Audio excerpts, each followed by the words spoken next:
Hello, everybody, and welcome back to another week of Fallout Season 2. Today, we'll be reviewing the final episode of this season. And, well, as I predicted, the last episode, because of the fact that it has to do so many payoffs to things that it establishes throughout the season and the previous season, it is going to be probably the meatiest of all episodes. Even though episode 3 took us 3 hours, I don't know how that happened, but yeah, there you go. But anyways, all right, we're not here to discuss episode 3. We're here to discuss episode 8, and well, let's just get right into it because, like I said, we've got a lot of things to cover. Time is wasting, so let's get started right away. All right, here we go. So, first thing we see is, after 2 minutes of previously on, first thing we see is Caesar's Legion. Remember them? Yeah, from episode 3, I just mentioned. So now we see what happened to the I guess, Caesar's Legion civil war that happened. And, yeah, the result is most people died, not all, and Legatus Mecalicus was not one of the dead ones. And he managed to just stumble upon Caesar's corpse in the middle of the field and drag it into a tent. Another soldier saw him and he followed him. And when he goes inside to read Caesar's last will and testament, what great wisdom, what great generosity has the mighty Caesar bestowed upon his people? Well, the message actually says, I am Caesar, I am Caesar, I am the Legion, it dies with me. Let me just check again to see if it... Yeah, it ends with me, right. So, yeah, kind of a letdown and a waste for all that infighting. But well, should we discuss whether this is something that Caesar would do? I don't know. It's tricky to judge a person based on one encounter with one courier, one wastelander. But, I mean, if you follow the Legion path in New Vegas, it is suggested that Lanius tries to continue as Caesar after Caesar's death, and he, isn't as great of a leader as Caesar, so he doesn't do as well, but not necessarily to a complete ruination of the Legion. It's just that it's not as good. So other than that, I don't think Caesar has ever mentioned having a problem with not being around. I think it's more the fact that he's so egotistical, he's so full of himself that he can't even entertain the fact that he is a mortal man and that he can die like any other, you know. If not on the battlefield, then by disease, by cancer. I think that was more the point, but not if I can't have the Legion, then no one can. I don't think it was that. Yeah, I feel like if you were basing yourself off of Rome, the Roman Empire, I guess not the Republic, the Roman Empire. I mean, there were multiple leaders there. There were multiple Caesars. So yeah, I don't think this makes any sense. You can argue that something happened to Caesar that we didn't see. Something off screen happened.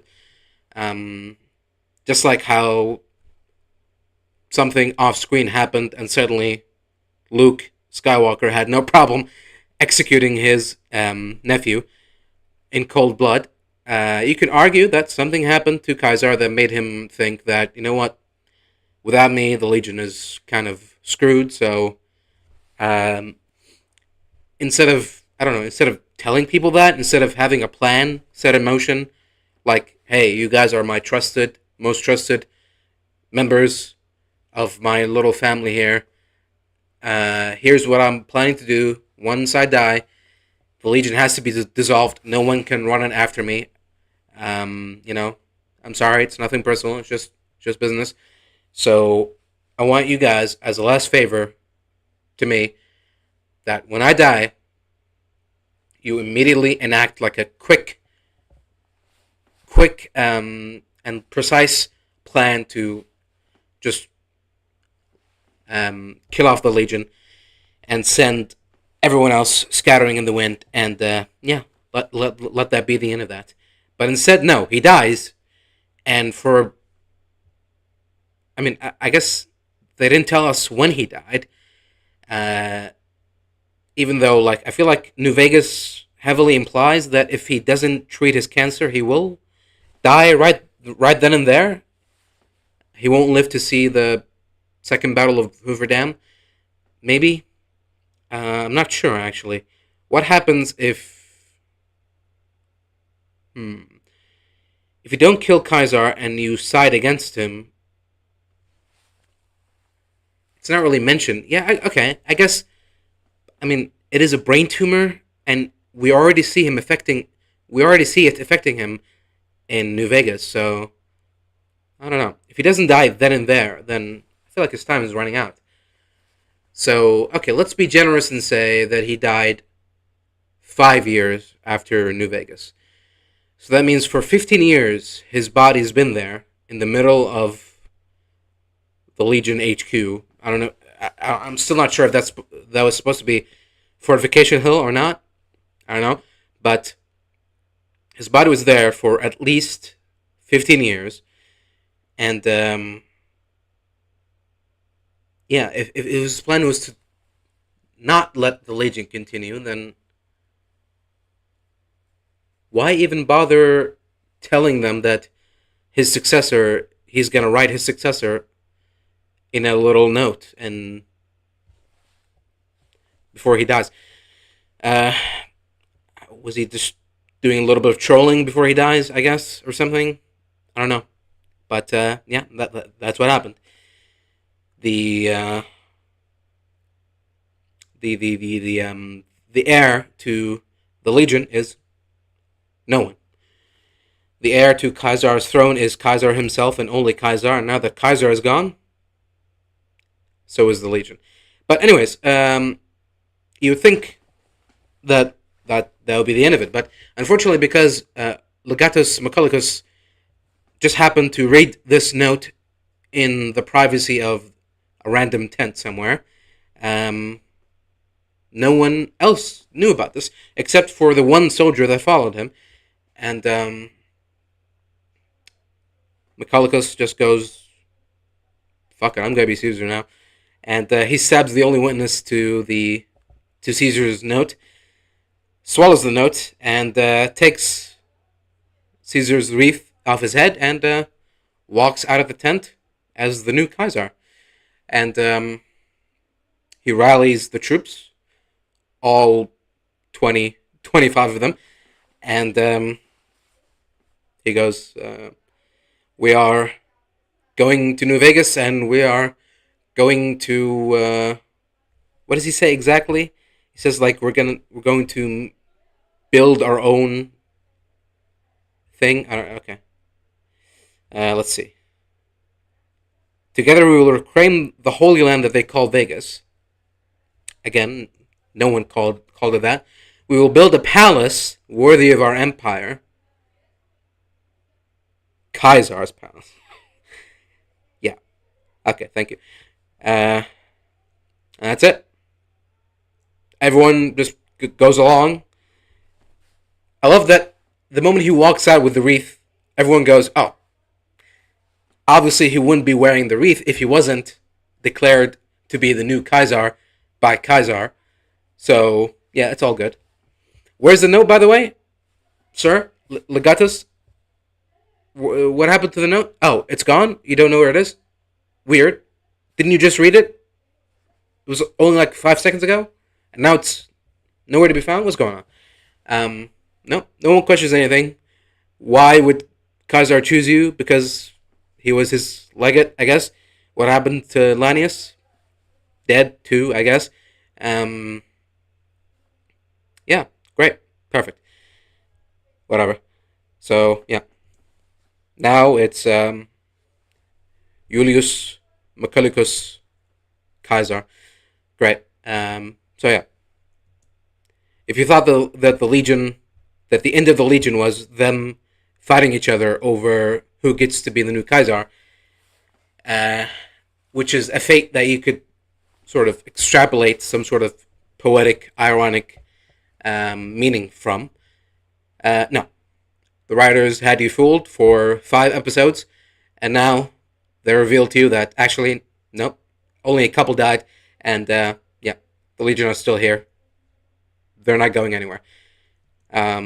So yeah, whoops. Sorry if you were, I guess, I don't know, impressed by them. Not really impressed. I mean, whatever. Sorry if you thought that there were any stakes in this story, in this season. But yeah, there you go. Okay.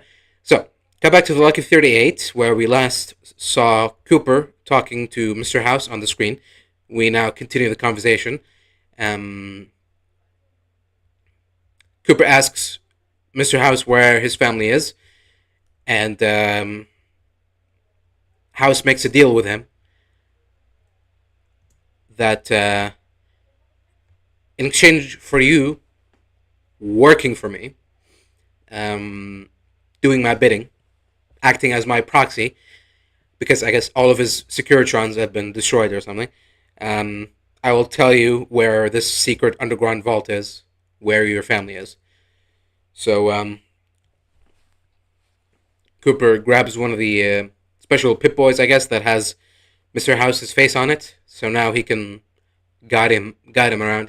It's basically like a walkie-talkie with FaceTime technology built into the Pip Boy. Um, so Cooper takes some time to think about it, but finally, reluctantly agrees. And now we cut to Maximus, who just managed to destroy one of the few barricades keeping the Deathclaws from entering Freeside. And all of the Freeside people realizing that the Deathclaws are about to be unleashed upon them, they run for their lives. Thaddeus among them, still holding onto his arm, didn't hasn't sewn it back on yet. Hasn't got it reattached by any means. I guess because it's funny or something. But anyways, so you're thinking to yourself, "Oh no, Maximus, he's in peril. What will ever happen?" Well, luckily, the NCR power armor suit has like a built-in AI guidance system, like like Jarvis or Friday, um, and suddenly he sees like a display on the HUD that says weapons activated, and he goes, "Oh, weapons activated. What does that mean?" Oh, and it turns out that this whole time he had a bunch of like Boba Fett style missiles strapped to his back, and now he's just running around, insta killing Deathclaws, blowing them to pieces with relative ease. And all the Freesiders are holed up in a store, watching the onslaught as Maximus continues to take on one Deathclaw at a time.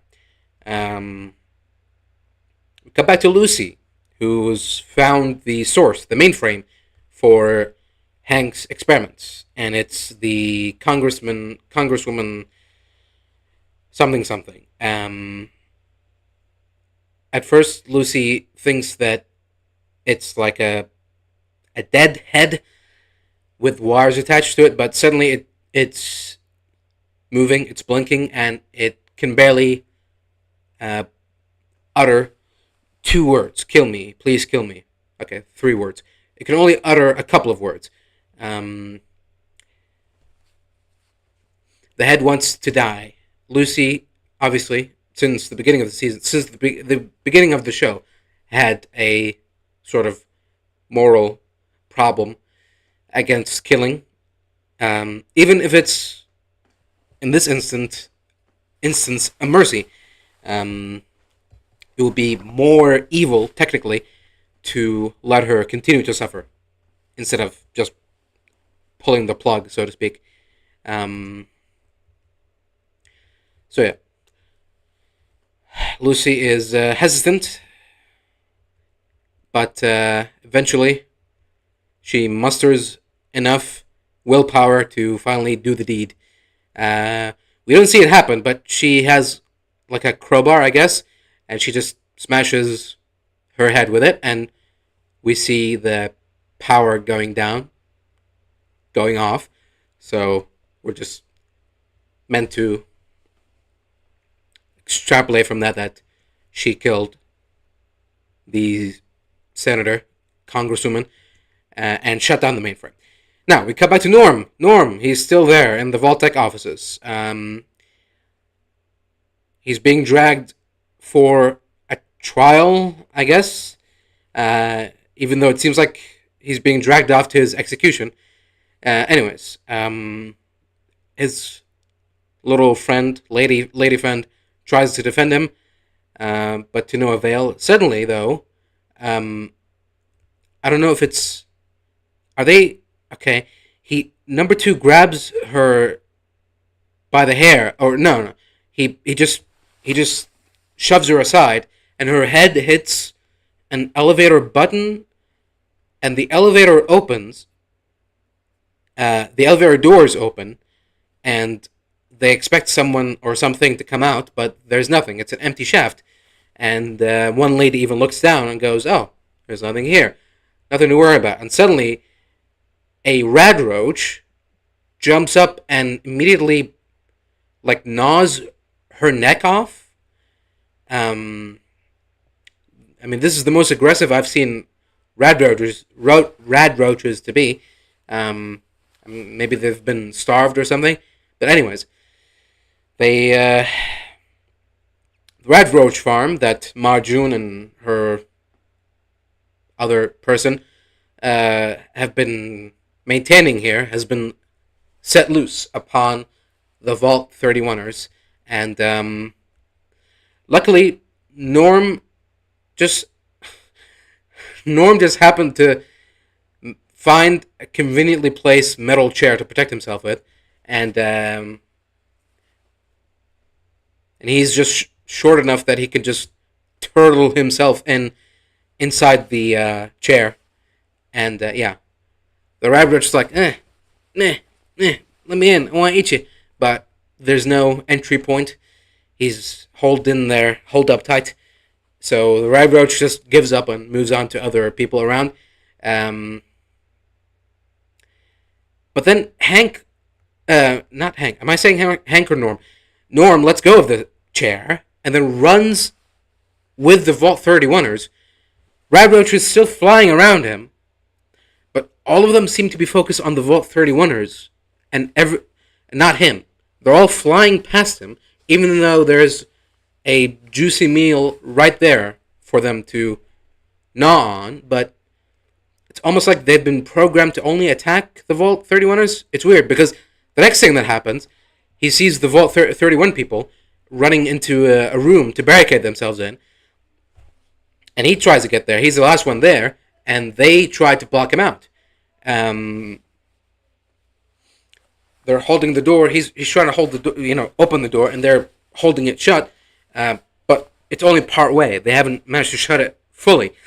Rad Roach is still there, but none of them leap at Norm's neck or anything. And then the guy, number two, I think, he shoves him down away from the door. But as he's about to shut the door, a red roach comes in and tries to gnaw his face. And he's like, oh, you, get off of me. And then the red roach gets in. Everyone panics. The guy is panicking, hasn't closed the door still, so all of the other red roaches also fly into the room, again, ignoring Norm, who's just standing in front of the door. They all fly past him, into the door, into the room. The door shuts, and everyone inside is getting just, you know, mauled by these ferocious roaches. And Norm is just sitting outside like, oh, okay. Well, that just happened. Oh, well, he's hiding behind a table, to be fair. So you can't argue with that logic. Anyways, cut back to Cooper, who's still being guided by Mr. House into the underground vault.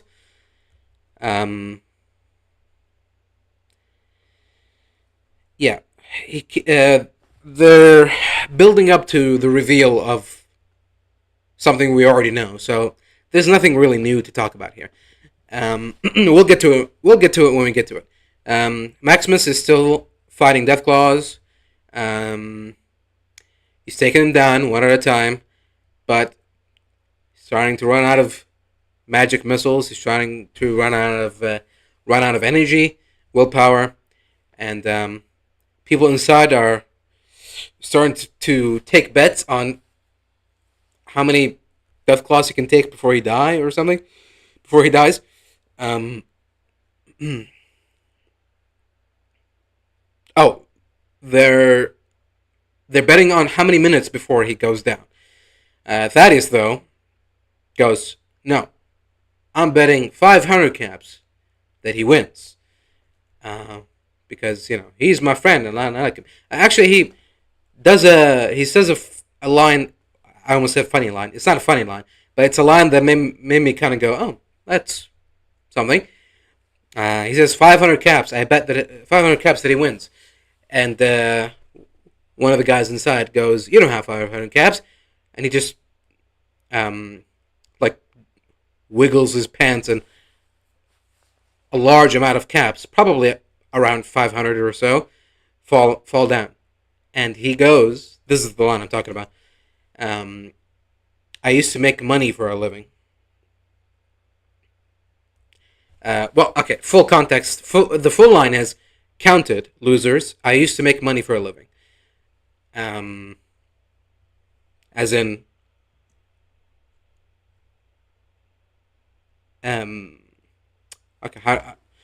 you know what I mean, right?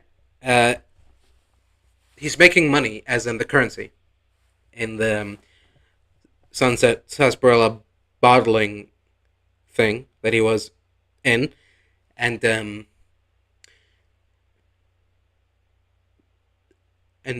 he made it for a living. Was he getting paid for it? Actually, think about it now. It's not that clever of a line. Maybe it is. I just don't know why. Anyway, I don't know. When I heard that, I was like, oh, that's something. I think it's just the clever wordplay, I guess. I don't know. I'm trying to be reasonable here. I'm trying to be a little bit generous. But, yeah, okay. Anyways. Back to the underground vault, and Lucy's distraught by what she had done. Cooper is still making his way to the vault. Hank basically reveals that he hasn't been working for House. And obviously he wasn't working for Vault-Tec either. And he reveals that Mr. House built these chips to make people completely subservient. But I took them and I made them only a little bit subservient. I still wanted people to maintain some what's the word? What's the word I'm looking for? I wanted them to maintain some level of um, it's escaping me. It's not character. It's like it's like a thing. Personality. That's it. Personality. I wanted to keep some of their personalities still. I don't want them to be completely subservient robots. Um, Instead, I'll just make them human slaves instead of completely non-human slaves. But yeah. So I don't know if there's anything important he says here. Let me check.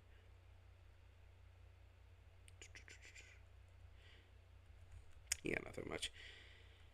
He just he's just glazing his employers. Oh, he's talking about the mainframe and why it was the congresswoman, and apparently it's because she was so nice and so non-threatening that it made for a perfect baseline the for his slaves. Yeah, that's it. Okay, they couldn't find like another nice person to do these experiments on. But anyways, um, House is telling him. Well, we'll get to it actually. Okay, so well, yeah, it's about to be revealed. So flashback to Cooper after giving the cold fusion to the president, and he's celebrating with Barbara, that thinking that they just saved the world. They run into Hank, who, okay, I guess in a day or a couple of days, he met up with, hooked up with, and oh yeah, she does say, yeah, in one night they met up and they talked, and now Hank has proposed to Stephanie Harper, um, the Lucky 38 employee, hotel maid. Um, uh, yeah, he says she has a truly unbelievable resume for a hotel maid. I'm hoping Mr. Askins can find a job for her. I don't know what she told him, but apparently it was good enough to convince him, not only convince him that she's perfect Voltec material, but also perfect wife material. Um, all in a nightly talk. Brilliant. Um, so yeah, Coop and Barb say congratulations to the newly happy couple, and um, Hank and Stephanie depart. Um, Suddenly, though, I think they're not at the Lucky 38 still. I think they're at like the airport or something. Um, is it supposed to be McCarran? Uh, mm, I don't know. No, no, no. Looks just like a regular airport to me. Um, I mean, to be fair, McCarran wasn't an airport. It was an air base, right? It was like a military air base. There's Searchlight Airport, right? Yeah. Anyways, as they're walking, suddenly a payphone starts ringing. Then two, three, four. Then all of the payphones around the terminal start ringing. Now we cut back to the present, and let's see. Oh, so Hank reveals that his endgame is to make these brain chips so small that you wouldn't even know who's being controlled. So that's perfect. And basically, Hank throws on uh, the old unreliable, not unreliable. What is it? The old and reliable, the tried and true and tested method of villainy, which is if you're not with me, you're against me. And with that, he excuses him putting one of those tiny brain chips inside of his daughter because she just, gosh darn it, she just won't listen to me. She won't let me enslave people for my sinister, villainous employers. Gosh, don't you hate that when that happens? When your daughter keeps telling you off for enslaving people? Been there, right? Anyways, um, as the big guy, the Legion soldier from before, tries to restrain Lucy long enough for Hank to insert his brain chip into her neck, Cooper walks into the scene. And, oh, okay. They do leave it for a bit of a cliffhanger. Okay, so we don't see what happens just yet. We cut back to Maximus, still in Freeside fighting Deathclaws. People are still taking bets. His energy, his power armor is all running on reserve power. And suddenly, just when he thought that everything was over, when he was about to be overwhelmed by another Deathclaw, suddenly a shot rings out. And it's none other than Thaddeus, who climbed up on the roof of the Atomic Wrangler and still, his arm still unattached, managed to steady his rifle on his foot and is helping out. So yeah, great. Unfortunately, I guess he's using like a, what are those called? Like a single action rifle, because he fires one shot and then he goes, "Oh, I gotta reload." Like seriously, you just happen to have like a 1800 rifle? Like even like an M1 Grand has a couple of rounds, but yeah. So suddenly, Maximus is back to square one again, having to fend off Deathclaws all by his own, and things are looking rough. Deathclaw pins him down, starts chopping at his shoulder pads, his armor, and yeah, cut back to Hank, who is about to put the chip in, and suddenly a shot rings out. A shot is fired onto the Legion soldier holding Lucy down, and then a shot. Oh, and then we see who is doing it, and it's Cooper. Cooper is here to save Lucy because might as well. No one says he couldn't do it. He shoots the Legion guy with like I guess a tranquilizer dart in the head, and then he shoots Hank in the ass, just like Lucy was doing in episode 1. So you see, Cooper learned a little bit from Lucy, and Lucy learned a little bit from Cooper. And basically, he tells Lucy that he's yours to do with as you please. It's all up to you. You want to kill him, you want to do whatever you want to do.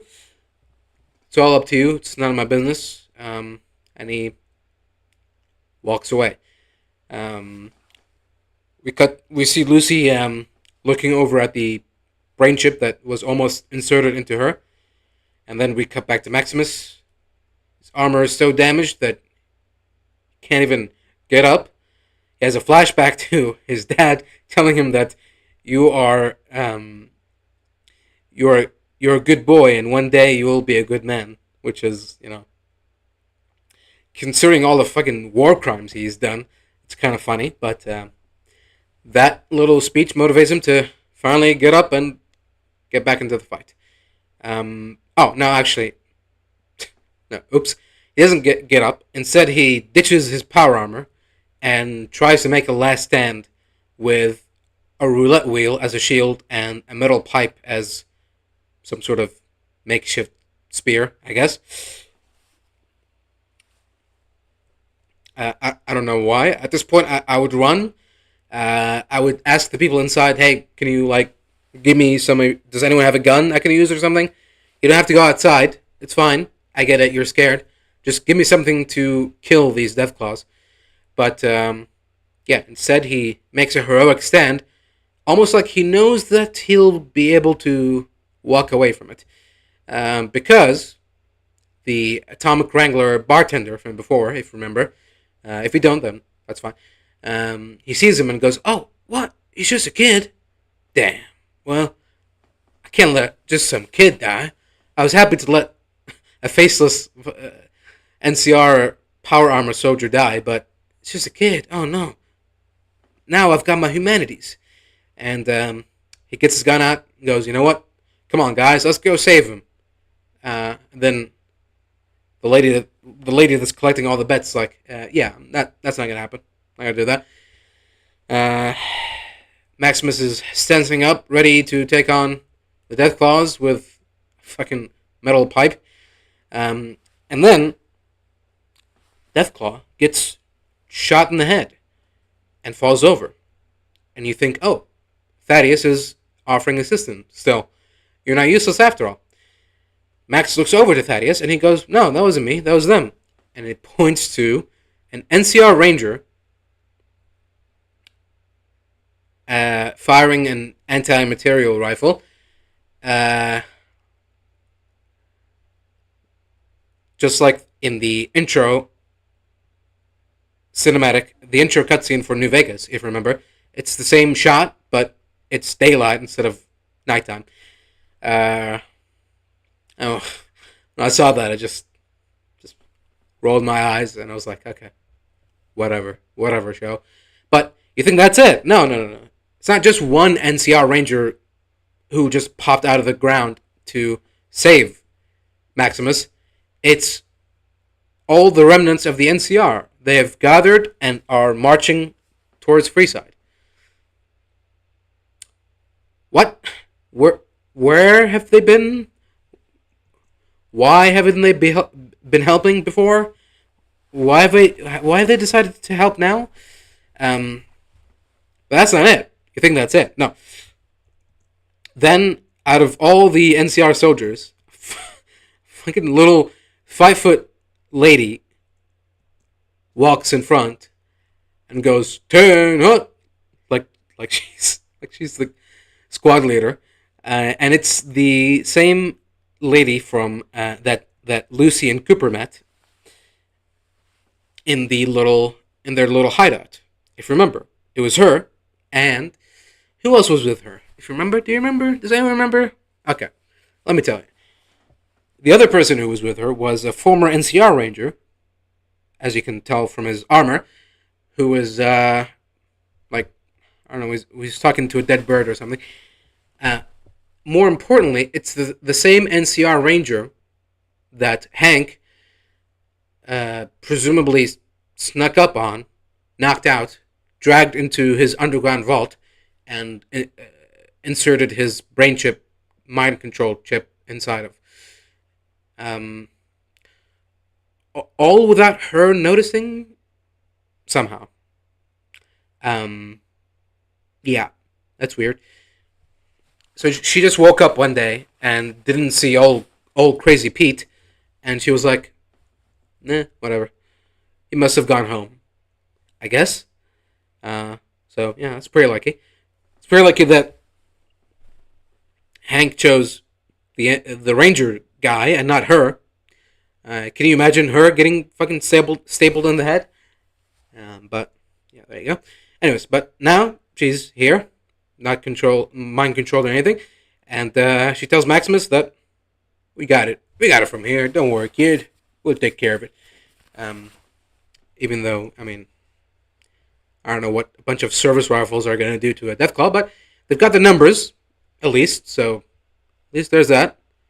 And that anti-material rifle, packs a mean punch, so good luck to them. Anyways, now we cut back to Hank, who has had the chip inside of him, just like Lucy wanted, but she hasn't activated it still.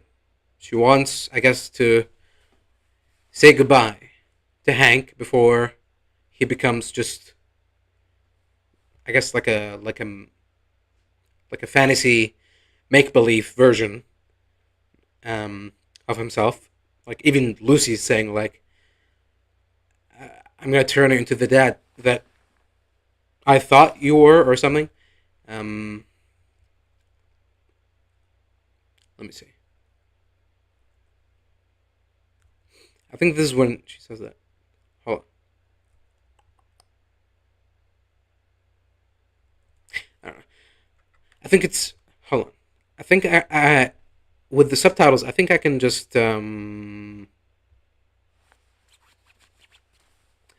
pull the transcript instead. Let me see. So if I go down all the way to 32 minutes.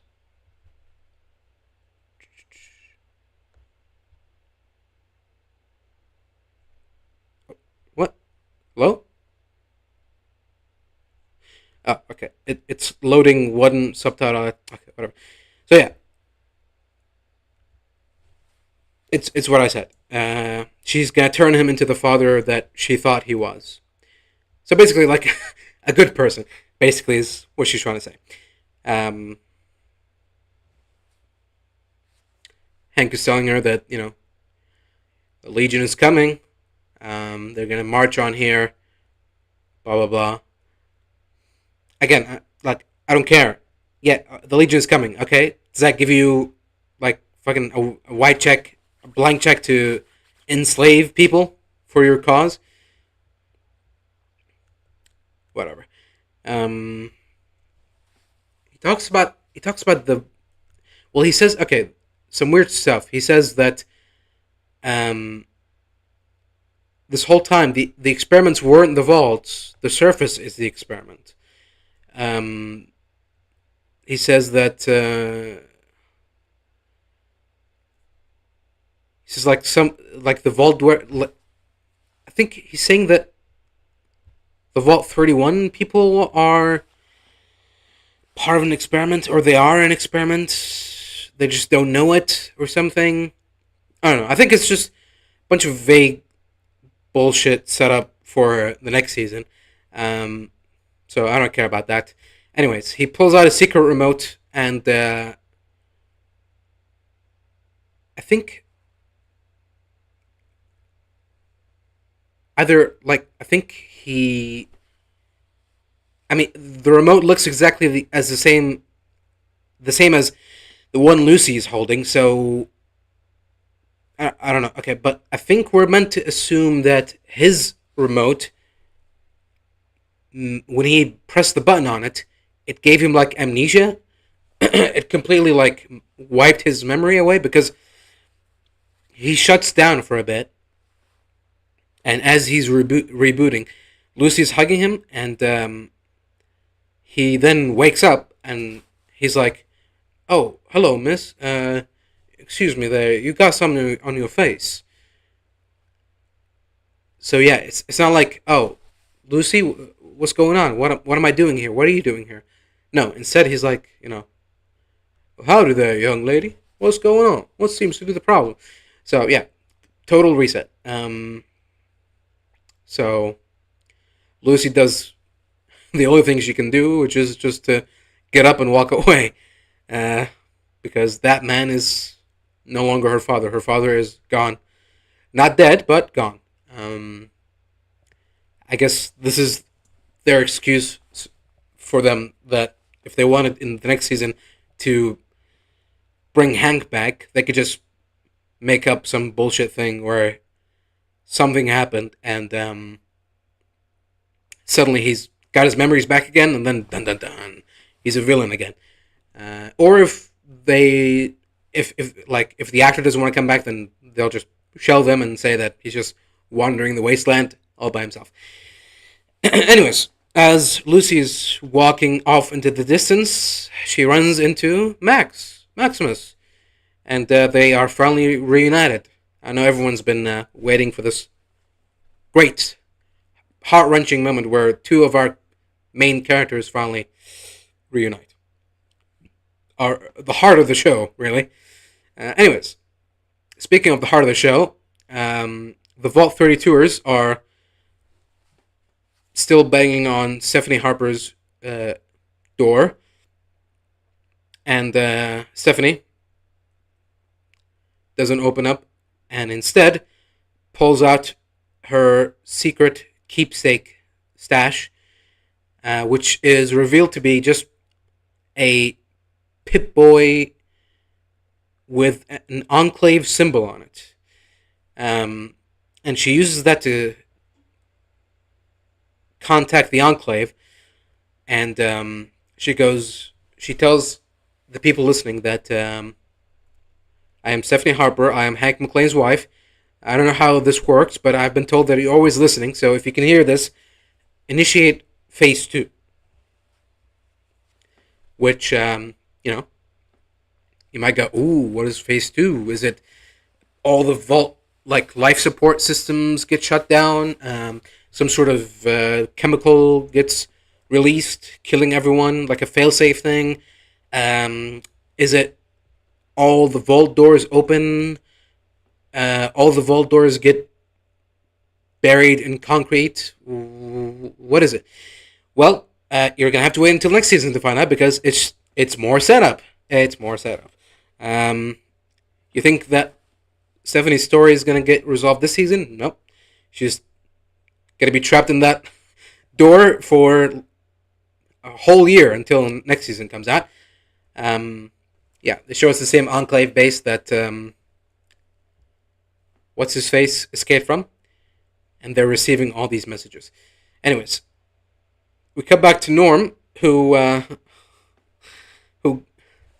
crawls back from under the table, and he walks into the room where everyone was, where everyone, all the Vault 31ers and all the Radroaches were kept, and now, in the midst of all the carnage, get this. This probably won't be surprising to you, but it's less surprising, and it's more like, it's not surprising that it happened. It's surprising to see that people still have, like, the guts to think then that they can just do this and get away with it. Norm opens the door, and there's blood everywhere. Every single person from Vault 31, every single person that wanted him dead, has been killed by Radroaches. All the Radroaches have been killed, presumably by the Vault 31ers. So it's a big stalemate. But the one person who didn't get hit at all doesn't even have... Okay, she has some blood on her. It's the love interest. It's the only person that was nice to her, that tried to... nice to him. It's the only person that was nice to him that was trying to defend him. And she's the sole survivor. So Hank just carries her, puts her on a stretcher, and they walk out of Vault-Tec headquarters. Bam. There you go. Okay, well, that solves that, I guess. Whenever you're in a problem, just toss some Radroaches and everything will sort itself out. There you go. Perfect. I love how that's how you solve every problem, you know? Oh, all these people have found out his dark... Well, not really dark, but these evil people have finally found out that there's someone who doesn't belong with them, and they're all plotting to kill him. What do we do now? Oh, just have them all die? Oh. Yeah, that works. Okay. Everyone dies. The end. Brilliant. Cut back to Cooper, and he's still walking through the underground vault looking for his family. Then we cut back to the airport. Flashback, pre-war. Cooper picks up one of the payphones, and it's Mr. House. And he's telling him that, I want you to know, whatever is about to happen, that's not me. And Cooper is like, huh? What wasn't you? And he goes, whatever is about to happen. I guess because he's using, like, the predicting algorithm things, he managed to pick up on something. And, yeah. So he's being watched by a bunch of agents. Presumably, these are the proto Enclave, and they arrest him for. Does it say yet? Okay, it doesn't say yet. Okay, so Cooper, now in the present, has finally found the cryogenic chambers where both Barbara and Janie are being kept. He opens their pods and finds them to be empty. Okay, now we cut to the agents who arrest Cooper on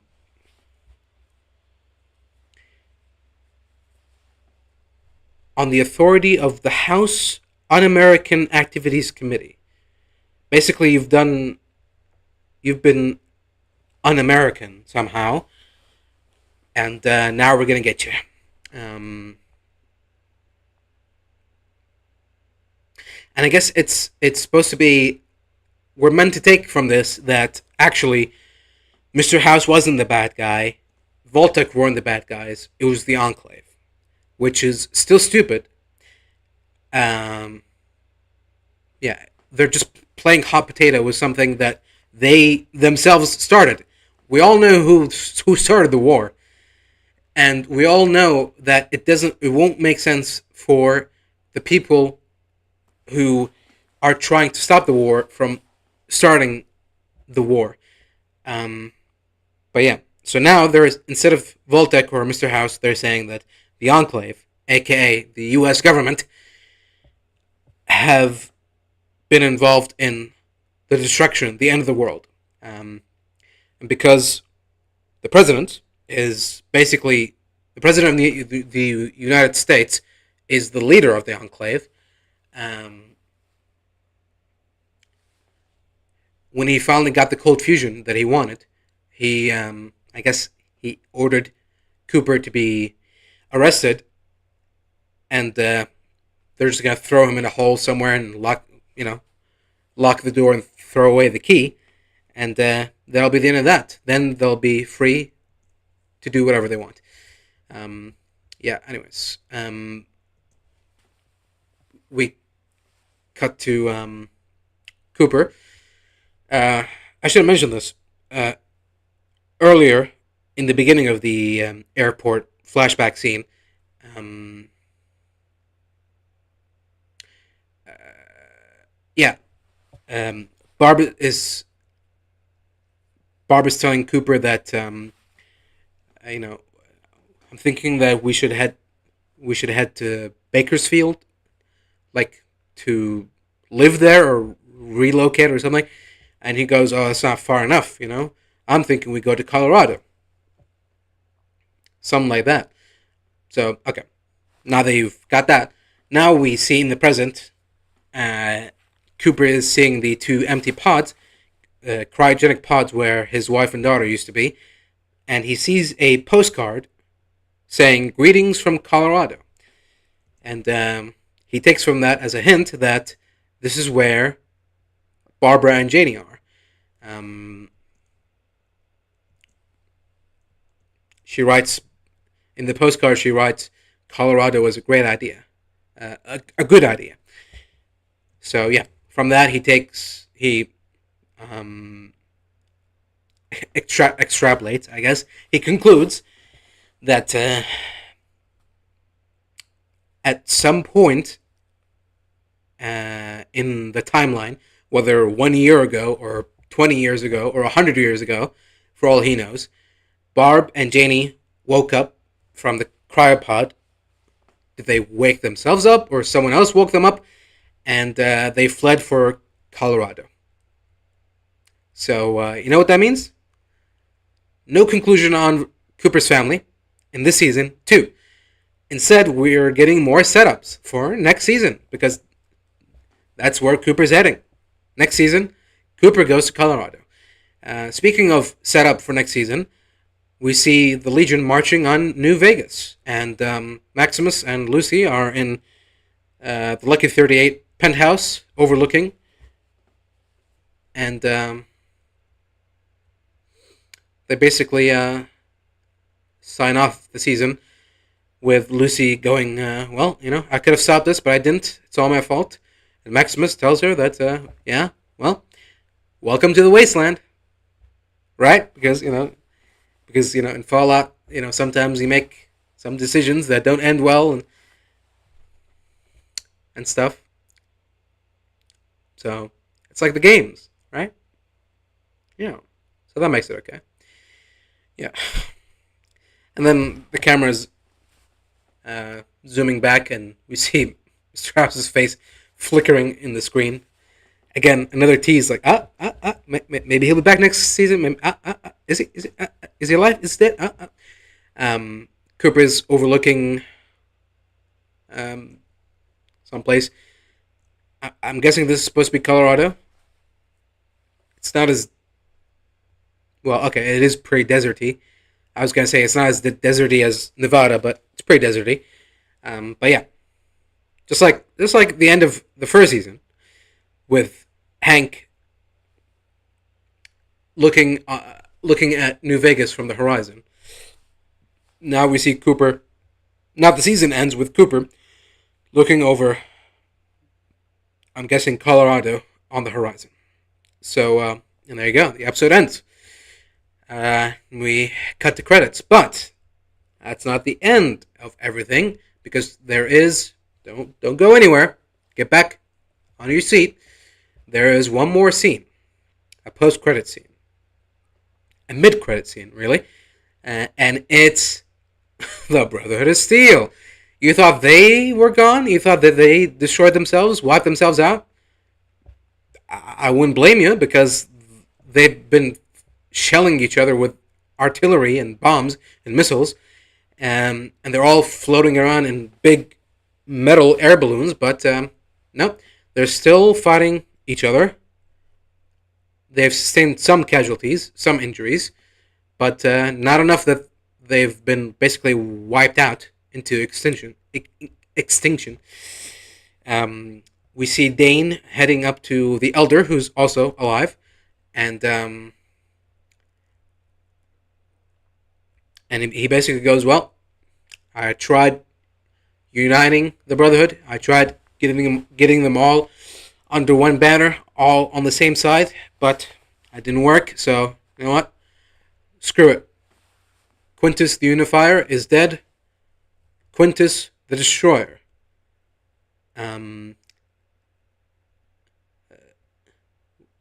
has arrived, or what does he say? Quintus the Destroyer is born. And we see what the little blueprints, plans that Dane was giving the Elder, and it's blueprints for Liberty Prime Alpha.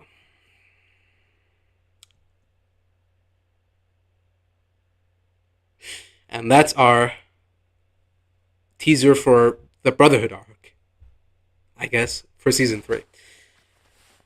So and now it's over, and now it's done. Well, there we go.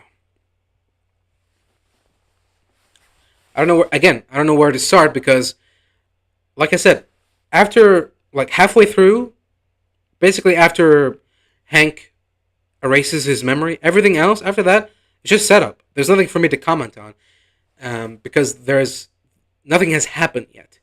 It's the promise of things happening. Cooper may or may not reunite with his family in season 3, so stick around to find out. The Brotherhood may or may not fully wipe each other out. They may or may not successfully build Liberty Prime with the fucking scrap metal they've got. Sure. And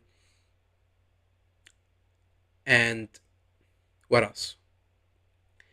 I guess Norm may or may not somehow reunite with Lucy in the wasteland, in the middle of the wasteland.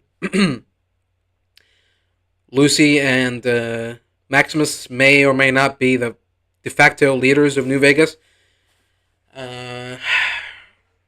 There may or may not be a war between the NCR and the Legion over New Vegas. in season 3.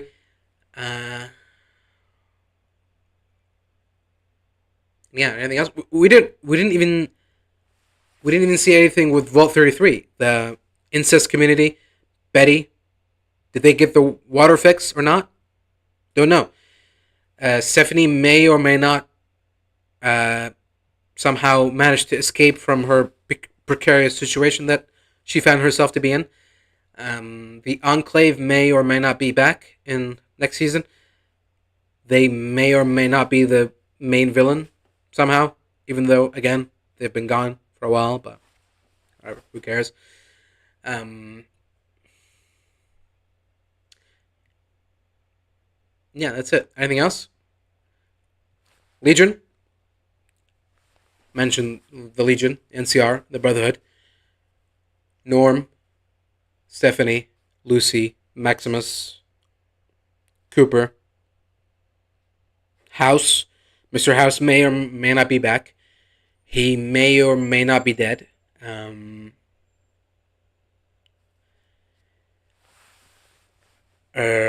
the Platinum Chip may or may not exist. The Courier may or may not exist.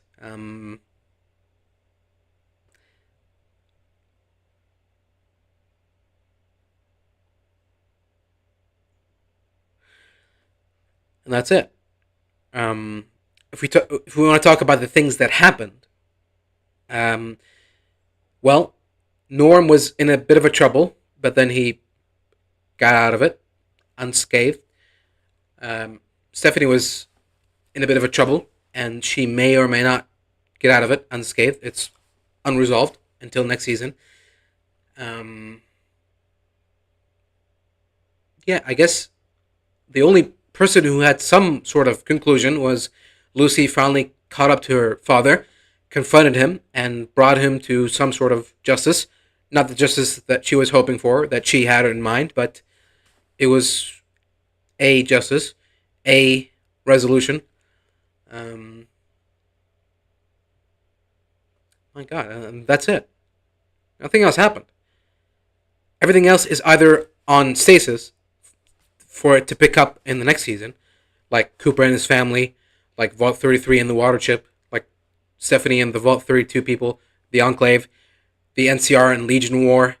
All of it is just to BD. TBD. Brotherhood. Yep. TBD. Yeah, that's it. Ron Perlman as Super Mutant. Is he coming back? TBD. So there you go. Incredible. Is everyone excited for season 3, where things may or may not happen? I sure am. Um, in season 3, we're gonna have Norm in California. We're gonna have the Brotherhood in Area 51. Lucy and Maximus and Thaddeus in New Vegas, and Cooper in Colorado. If you think that this season was just a bunch of stretched out bunch of nonsense, I can only imagine what season 3 is going to be. It's going to be like. But yeah, there you go. That's the end of season 2. I know it's weird. Usually, like even season 1's ending, there was a big battle with Brotherhood and NCR. The revelation of Hank and what he did. The revelation that Barb and Voltec may or may not have started the war. Stuff like that. This season, the Enclave is back. The NCR is back. Legion is back. Brotherhood are still around. And Mr. House is maybe back. And that's it. That's it. Cooper's family may still be alive. So yeah, I wish there was more for me to say, but I've got nothing. I got nothing. There's nothing. You know, I can only like Lucy and her dad, Hank. Okay, that's it. She dealt with that as she thought best, and Hank subverted her decision at the last minute. So,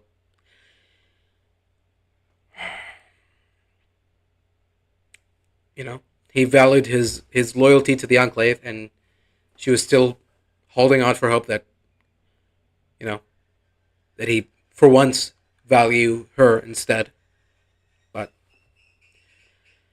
that didn't happen. Well, okay, that's it. I'm done. I'm done talking about it. I've um I've held off on talking about this, but ever since like episode 3, episode 4, I just I just wasn't looking forward to even doing this anymore.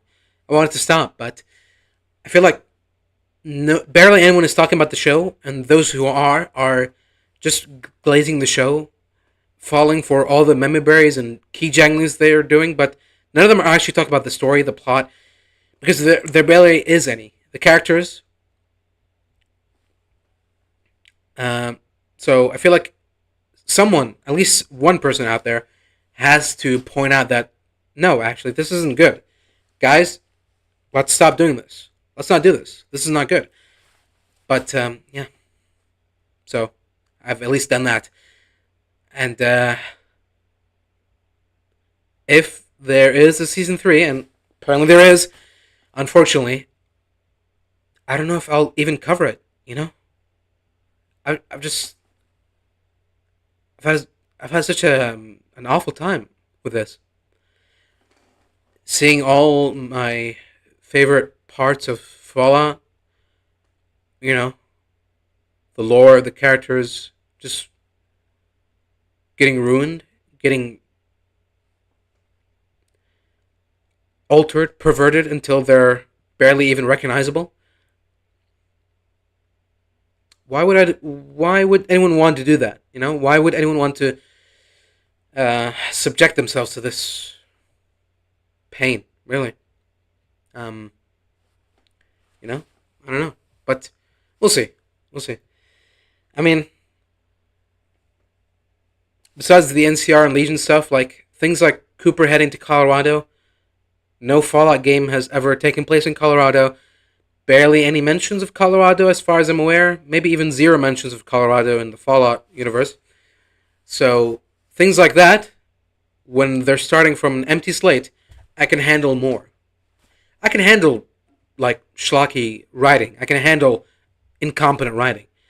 Um, what I can't handle is disrespect to the source material, disrespect to the thing that got you this job in the first place. That I just can't stand. I have to. I can't just let go. So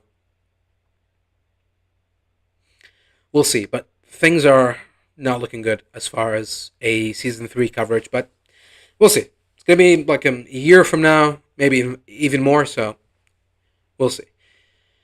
Anyways, I thought before we leave, I would do like a review for the whole season. So,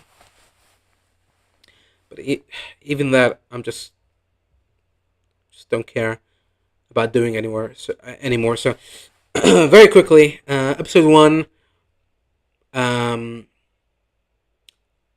think I gave like a 4, or a 3. Let's be generous. Say 4. Episode 2 is a 3. Episode 3 is a 2. Let me see. Just so I don't forget. Okay. 4, 3, 2. Episode 4. Which one is that?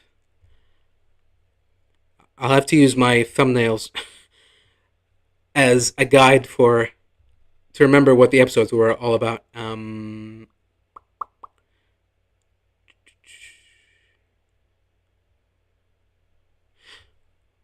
Where did I put them? Did I put them in here? Oh, I put them in here. Okay. Episode 4. Oh, okay. So it's with the Kings, with the Deathclaw flashback. Oh yeah, and with the beginning of the Brotherhood Civil War. Okay, 3. Episode 5, 2. Episode 6. Man. I want to say 1, but I'll be generous. Say 6. Sorry. For episode 6, I'll say 2 instead of 1. Episode 7,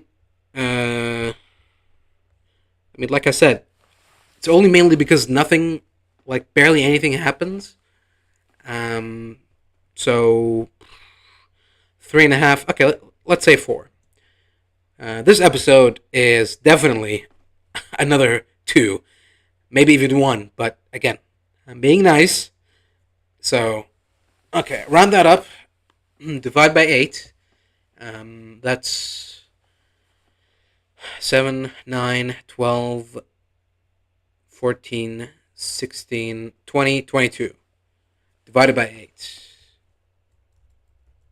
Well, I believe 24 divided by 8 is 3. No?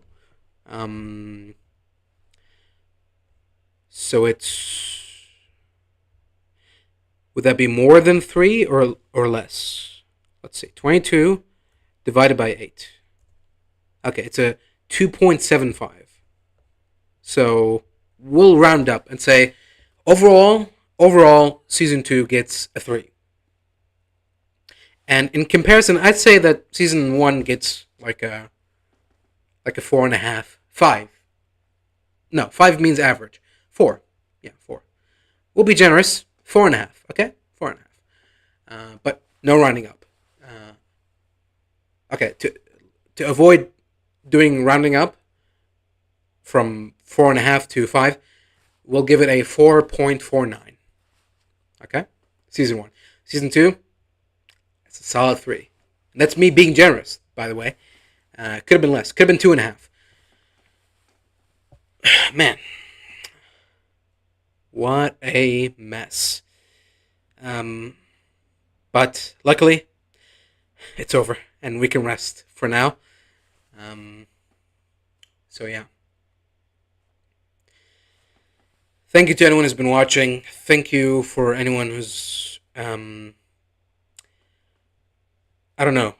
dedicated themselves to going out there and talking about the show and how it's not good, and what things it was doing wrong and what things it was doing right.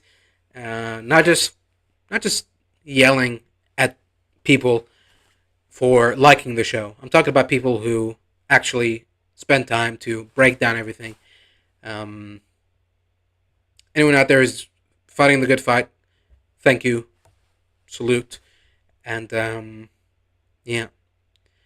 Let's hope that somehow this will impact the show's performance somehow, but I really doubt it. The show is just going full steam ahead. It's liked by everyone. Not everyone, but it's liked by a lot of people. So I don't see any change in the wind anytime soon. So, yeah. On that mortifying note, I bid you all farewell. Once again, thank you for watching, and hopefully I'll see you never, but if there's a season 3, then I may or may not see you there. But if this is the last time we see each other, then goodbye.